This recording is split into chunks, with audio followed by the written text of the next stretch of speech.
तर याच्यामध्ये मला असं विचारायचं आहे की मुळात अनादि अनंत म्हणजे नेमकं काय? अनादि अनंत म्हणजे ढोबळ मनाने त्याला असं म्हटलं जातं की ज्याची सुरुवात आपण शोधू शकत नाही किंवा आपल्याला सापडलेली नाही आणि ज्याचा अंत आपण सांगू शकत नाही, असं जे आहे ते अनादि अनंत. तर त्याचं अगदी प्रचलित नाव निसर्ग असं म्हणता येईल त्याला सर्वसामान्य.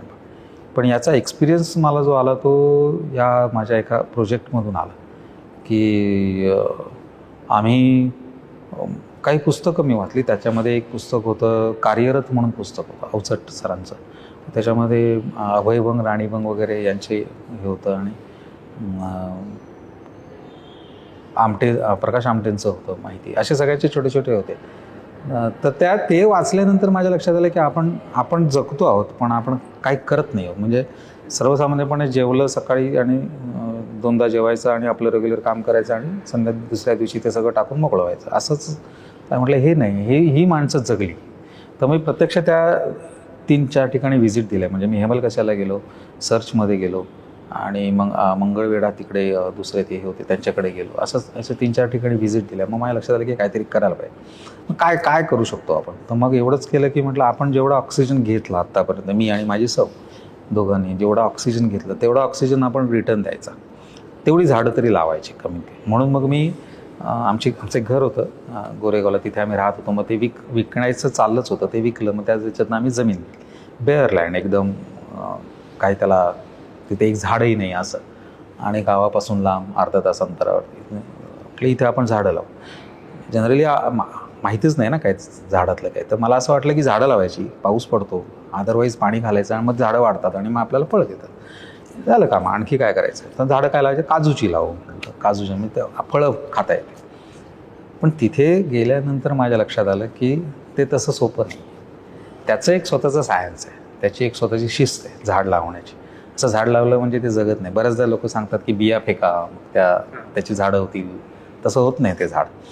कारण त्याला पावसा संपल्यानंतर पाणी द्यायला लागतं परत. असं ते होत नाही, ते कोवळं असतं.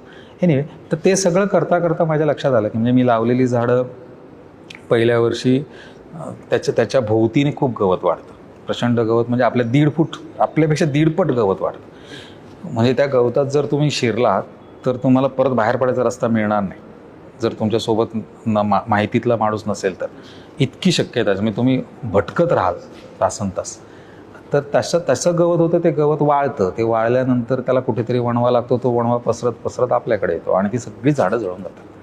अशी माझी झाडं 5 वर्षात 3दा जळली. मी त्याला परत पाणी घालायचो, परत जगवायचो, परत मोठी व्हायची, परत ती दुसऱ्या कोणतरी वणवा लागायचं. हे सगळं करत असताना माझ्या लक्षात यायला लागले की ही एक प्रोसेस आहे. आणि मग माझ्या लक्षात आलं की तो वणवा मी जवळनं बघितला. त्यानंतर ती राख बघितली जी होते त्या हिरव्या झाडांची झालेली. आणि त्या राखेत ते झाड शोधून, ते मूळ शोधून त्याला सतत पाणी देऊन, म्हणजे मला गावाला सांगितलं की तुम्ही पाणी द्या त्यांना लगेच. तर दुसऱ्या दिवसाच पाण्याचं सुरुवात करून तिथे थांबून कॅनने पाणी घेऊन जाऊन त्यांना घालून त्यानंतर 1-2 महिन्यानंतर तिथे दिसणारा एक हिरवा ठिपका, ते झाड परत वर येतं. फक्त तुम्ही पेशंटली त्याच्यात पाणी घालत राहिलं पाहिजे. हे सगळे एक्सपिरियन्स जेव्हा मला यायला, वादळ मी बघितलं. वादळ ही झाली होती त्यावेळेला, ही जी 2 वादळ झाली आपल्याकडे त्यावेळेला मी तिथे होतो, त्या जागेवर होतो. तर ती वादळ मी बघितली, पत्र्याचा खडखडाट ऐकला. म्हणजे भयानकपणापासून ते हे ब्युटीपर्यंत या सगळ्या गोष्टी मी अनुभवल्यानंतर माझ्या लक्षात आलं की आपण जे म्हणतो मला माहिती आहे किंवा मी मोठा आहे किंवा मला अक्कल सगळी आहे, तर तसं नाही आहे. आपल्यापेक्षा भयंकर मोठ्या गोष्टी आहेत आणि त्यांच्यासमोर आपण काहीही नाही. म्हणून हा अनादि अनंतचा जो अनुभव आहे तो त्याच्यामधनं तसा एक्सपिरियन्स झाला. आता प्रत्येक चित्रकार त्याची स्वतःची स्वतंत्र अभिव्यक्ती असते. बरोबर. आणि निसर्ग, ते निसर्गानं तुमची अभिव्यक्ती कशा पद्धतीने घडवली? हां, ती आपण म्हणतो ना की कुठून तरी आपल्याला प्रेरणा मिळते. आपण जे बघतो ते बघण्याची एक वेगळी दृष्टी आपल्याकडे येते. बरोबर. निसर्गाने तुम्ही या सगळ्या प्रोसेसमध्ये होतं, तर ते कसं झालं? हेच म्हणजे मी जेव्हा तिथे होतो त्यावेळेला जेव्हा वादळ सुरू होतं आणि वादळाची संध्याकाळी 6ला वगैरे ते दुसरं वादळ ते सुरू झालं तेव्हा 6 वाजले होते.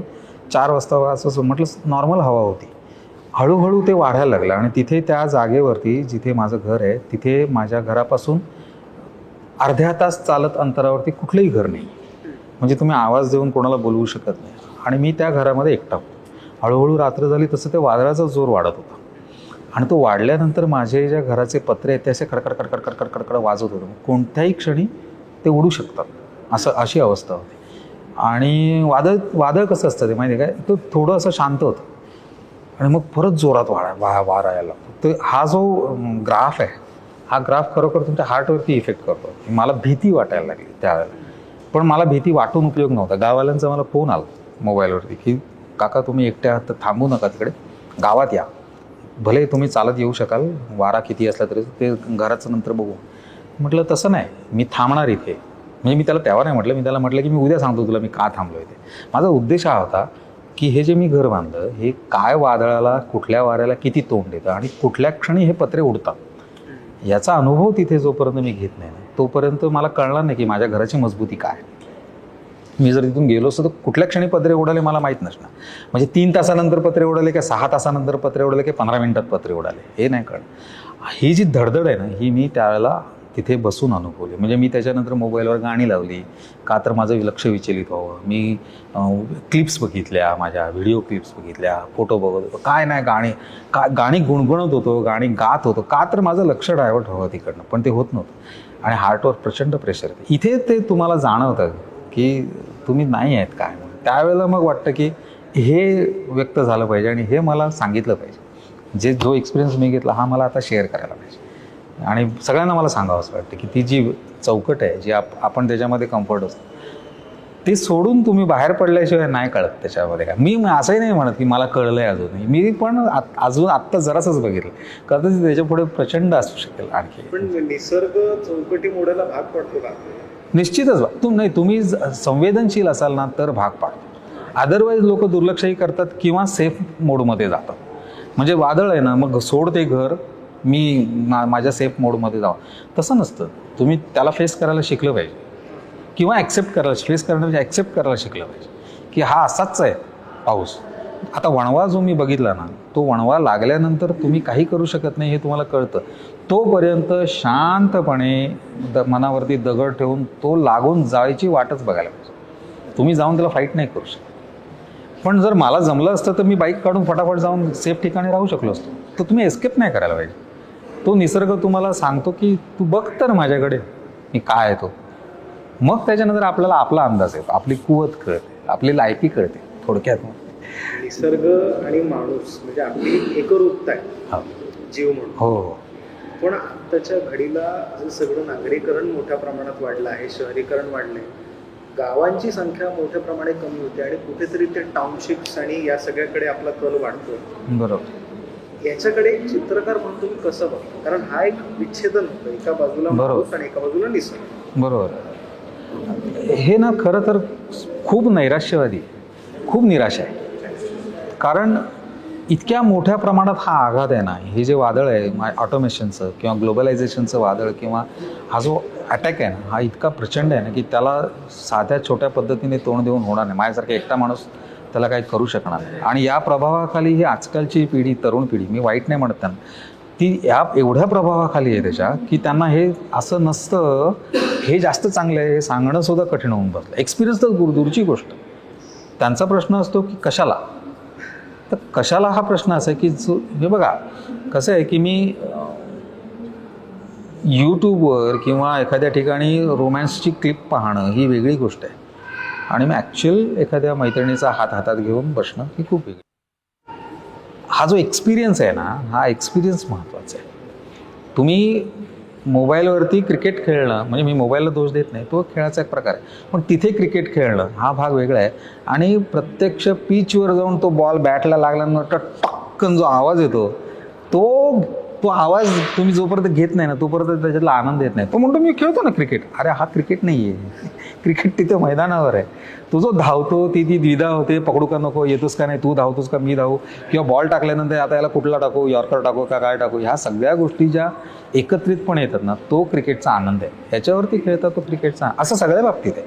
चित्र काढणं आहे तुमचं, आता AI ला तुम्ही इन्स्ट्रक्शन द्या आणि मग छान चित्र तयार होतं. पण प्रोसेसचं काय आहे ते ब्रश मी उचलतो, मी रंग असा कालवतो आणि मग त्या कॅनव्हासवरती लावतो आणि माझा लांबनं बघतो काय झालं याचं. ओके, थोडा जास्त झाला आहे का, ठीक आहे, थोडा कमी करूया, किंवा घासू का जरा थोडासा, नको हे ब्रश नको, ते ब्रश वापरूया. असं ही जी प्रोसेस आहे ना, ही प्रोसेस तुम्हाला आनंद देते.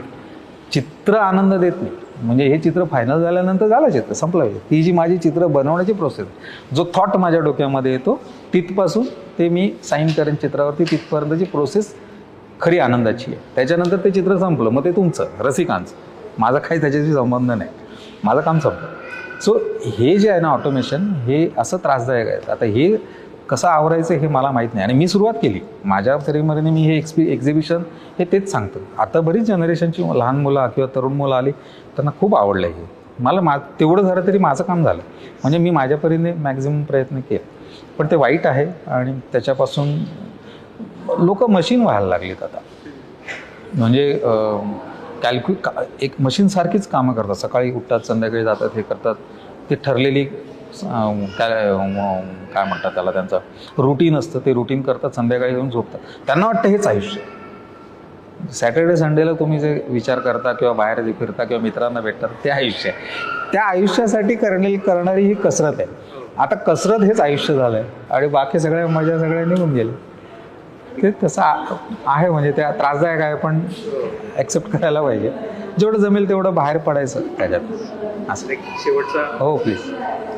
साधारणपणे अनुभूती, अभिव्यक्तीसाठी अनुभूती गरजेची आहे, Exactly. आपण या कॅनव्हासमध्ये डिफाईन केलं. बरोबर.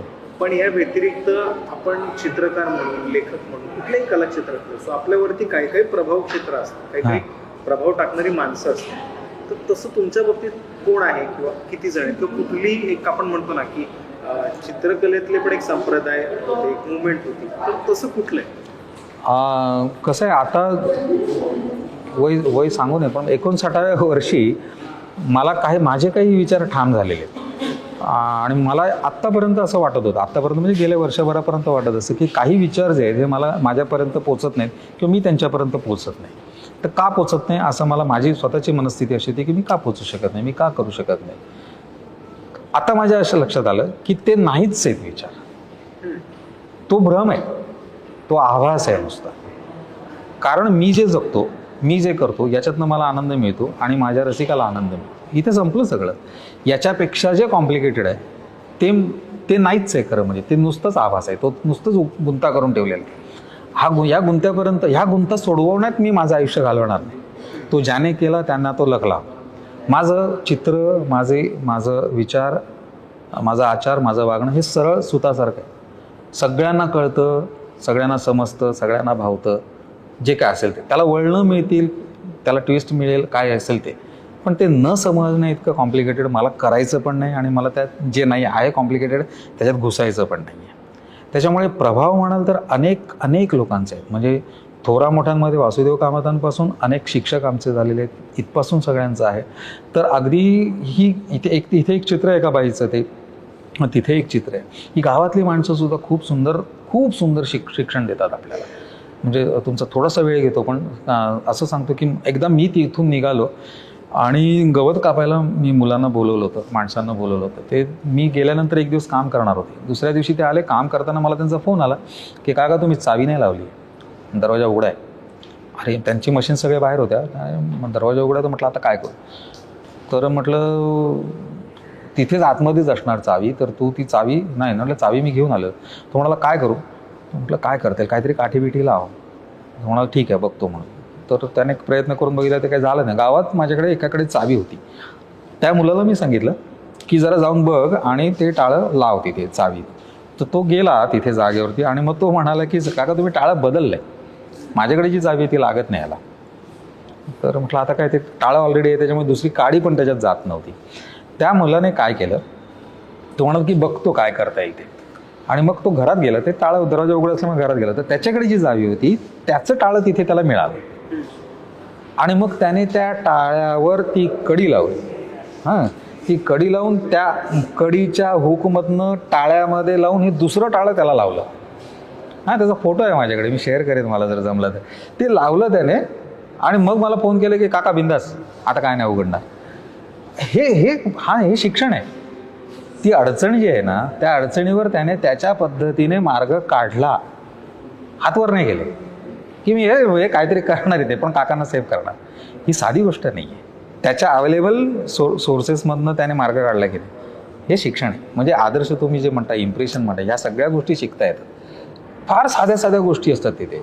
गवत बांधायचं, मी शोधतो, दोरी नाही. बघा का, थांबा, तिकडच्या दाराचे झाडाची एक वात काढली त्याने आणि ते बांधलं त्याने, हे मजबूत आहे.